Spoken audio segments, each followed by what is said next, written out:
Hello, hi to everyone. In this video, we will discuss one problem. This problem is uh, uh, we have already discussed in our previous video, but the way of representing problem only changes. Okay, while seeing this problem itself, don't get fear. Okay, usually you will get such type of problems in your exams, in your monthly exams and your main exam also. Okay, just the way of asking the problem only differs. Actually here they are they have given the specification in the functional format. Okay, in the functions format, usually they will give the problem directly. They will give the values of pause band attenuation, stop band attenuation, pause band frequency and stop band frequency like this. Okay, so they will give the specifications like this in the sentence format or in the word format, statement wise. Okay, so -2 decibel, it is a pause band attenuation. This is a stop band attenuation. This is a frequency, pause band frequency, stop band frequency.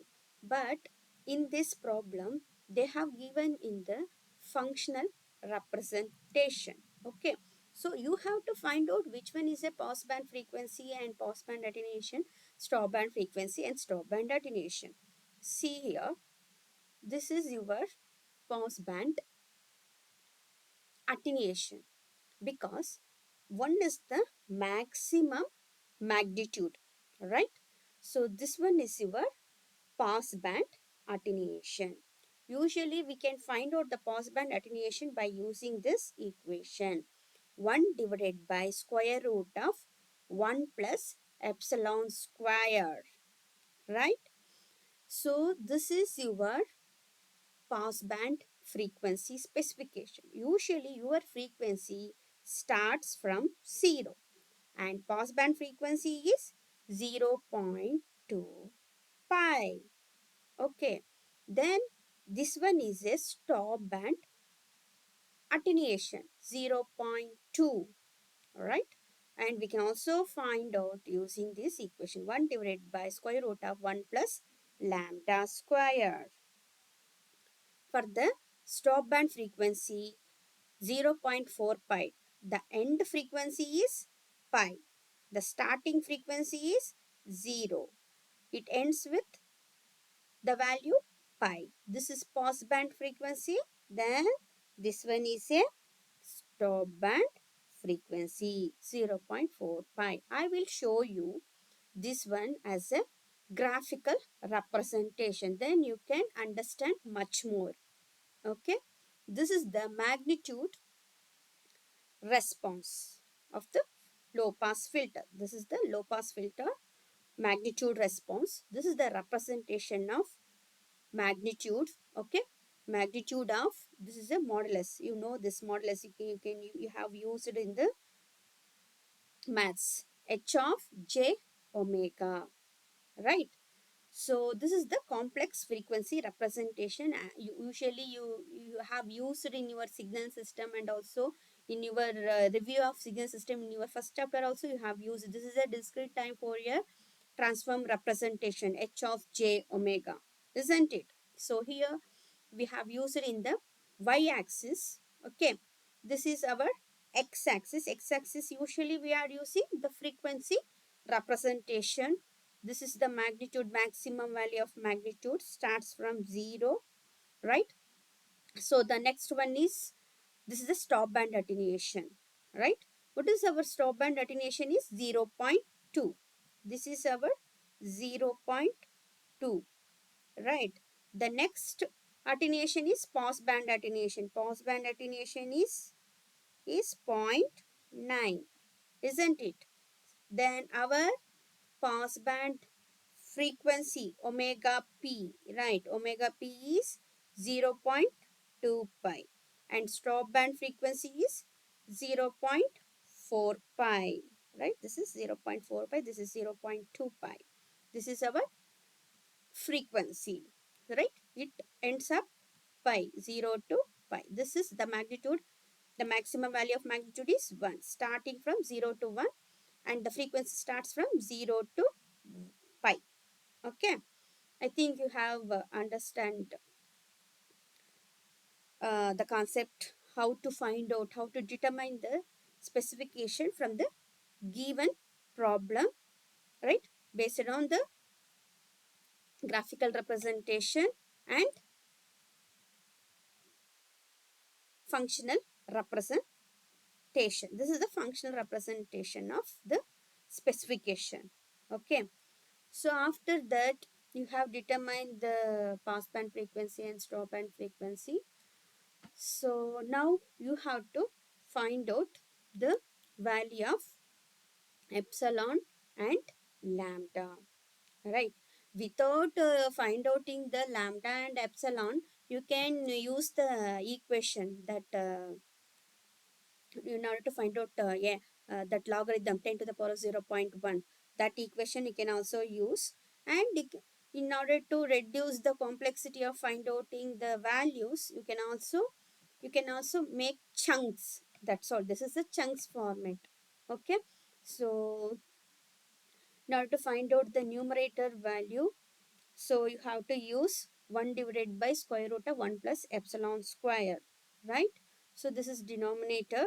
So, values are, you have to, in order to find out this epsilon and lambda, so you have to use this equation. This is where we'll get this. This is the equation, right? So to find out the passband attenuation and stop band attenuation. 1 divided by square root of 1 plus epsilon square is equal to 0.9. Okay. So from this equation, you know the value of passband attenuation 0.9, right? So 0.9. So using this, use the calculator to find out epsilon. You can get 0.484. Similarly, this is a stop band attenuation, right? So using this formula, you can find out lambda 4.89. By using this lambda and epsilon, you can find out the order of the filter. So the next step is you have to find out the order of the filter. Okay, so log of lambda divided by epsilon, just you have to memorize this equation, divided by log of omega is divided by omega p. So you know the frequency. These are the stop band frequency, pass band frequency. You have already determined the lambda and epsilon. Just you have to substitute these four values in order to determine the order of the filter. Here I got 3.335. The highest integer number for this value is 4. N is equal to 4. So you have to see that table, right, for n is equal to 4. So this is the denominator value. Numerator value is always 1. Okay. So using that table, so we got this transfer function. So next we have to convert this transfer function to analog transfer function. Just for the, this is the equation for normalized cutoff frequency. Now we have to find out the cutoff frequency.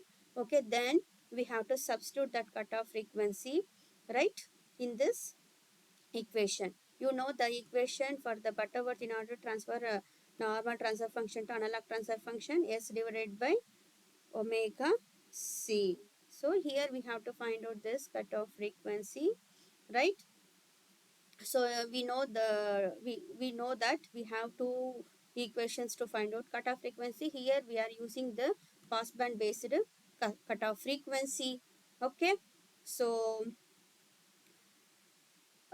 here I have replaced this equation using this epsilon 1 divided by n. This is the, sometimes they won't give this alpha p. That time you have to utilize this equation. Okay, if they are giving the alpha p, or in order to reduce the complexity, you can change this equation. Okay, you can use this equation, alpha omega p divided by epsilon to the power of 1 by n. Okay, so omega p is, we know that passband frequency 0.25. We have already determined this epsilon 0.484. The n is the order of the filter 4. Just substitute all those values and find out the new cutoff frequency. After find outing this cutoff frequency, substitute in this equation, and then afterwards you have to substitute this S value in the determined transfer function in order to find out the analog transfer function. After simplifying this equation, you will get this final result. I hope you have understand this problem. If you like this video, kindly share my channel, subscribe my channel, and also like this video. Thank you. Bye.